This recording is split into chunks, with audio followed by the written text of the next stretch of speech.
Hello students, welcome to iExamB. In this series, we are discussing past year based questions for RBI Grade B DEPR 2022. This video is part 7 of the discussion.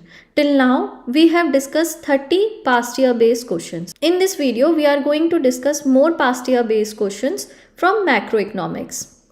We have already discussed the pattern and question topics from past year papers. Based on that, let's see question number 31st. So in this question, we have to find the value of expenditure multiplier when we are given the marginal propensity to save. So here MPS is given to us 0.2 and we have to find the multiplier, value of multiplier.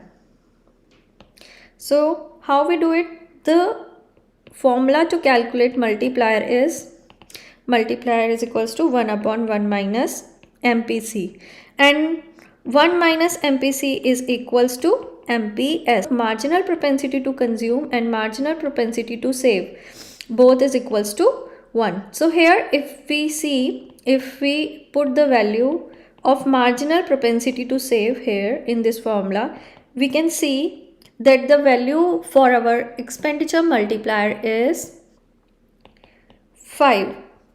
So A is the correct answer for this question. Question number 32. What happens when there is change in propensity to consume? So now we have to tell if there is change in propensity to consume, what will happen to IS and LM curve. LM curve shifts for two reasons. If there is change in money demand or there is change in money supply. And IS curve shifts whenever there is change occur in consumption, investment, government expenditure, tax or net exports and import. If the propensity to consume is increasing, what will happen? It will lead to increase in aggregate demand. Right? If aggregate demand is increasing and shifting towards right, what will happen?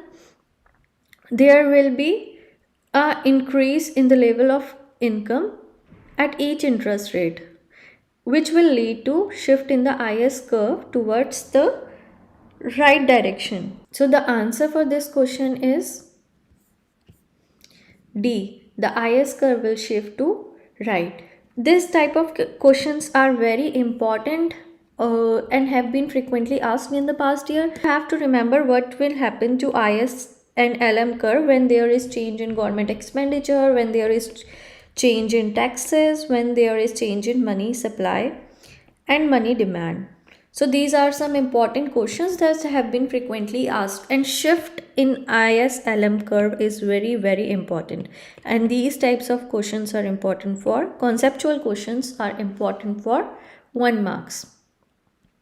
The golden rule for capital in solo growth model is level of steady state capital per worker where output per worker is maximized, consumption per worker is maximized, or the economy has the optimal saving at S gold. So we have to find out which of these 3 statements are correct.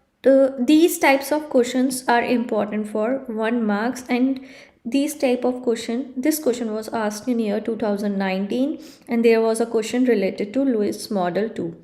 So these conceptual questions from model have been asked in 2019. It has been asked in the past year for 2018, but yes, they are asked, so prepare for at least for the important models.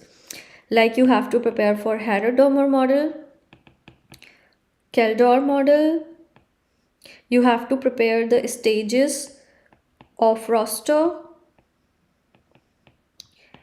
Lewis model, Fee-Rennes model.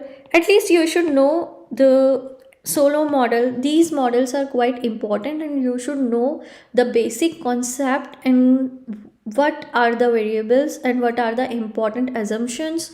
Let's see the answer for this question. The answer for this question is statement 2 and statement 3 are correct.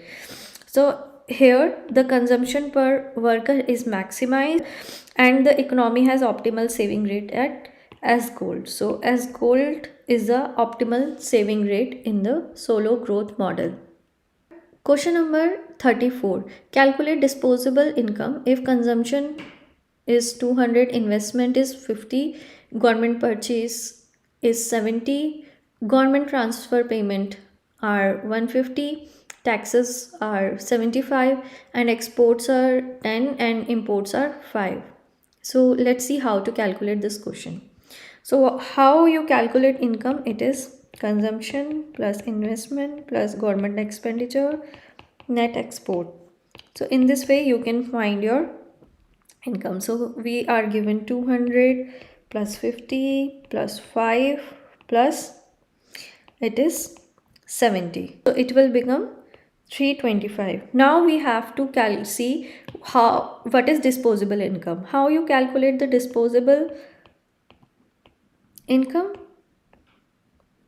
It is 325 minus, you have to deduct taxes from it and you have to add the transfer payments in it.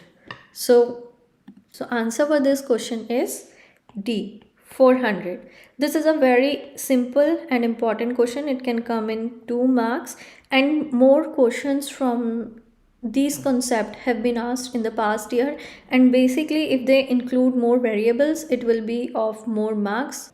Question number 35.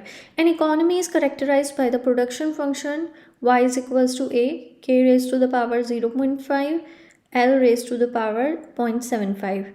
And here A is total factor productivity, K is capital, and L is labor. So now what we are given? We are given the growth rate in the labor, we are given growth rate in the capital, and we are given growth rate in the output. Y is output.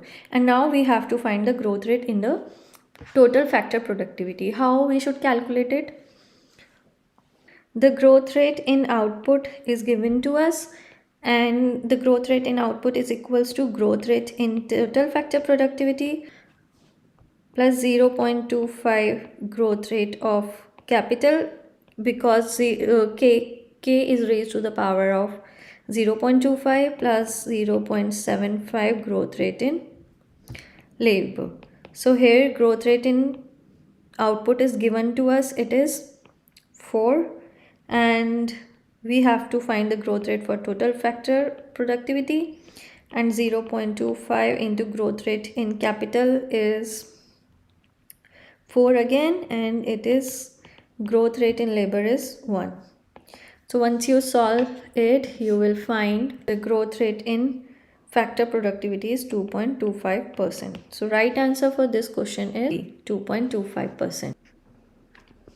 This type of question is important for 2 marks. We will discuss more questions in the coming video, and prepare well for your exams. If you haven't subscribed the channel, subscribe it and press the bell icon for future notification. Thank you. All the best for your exams.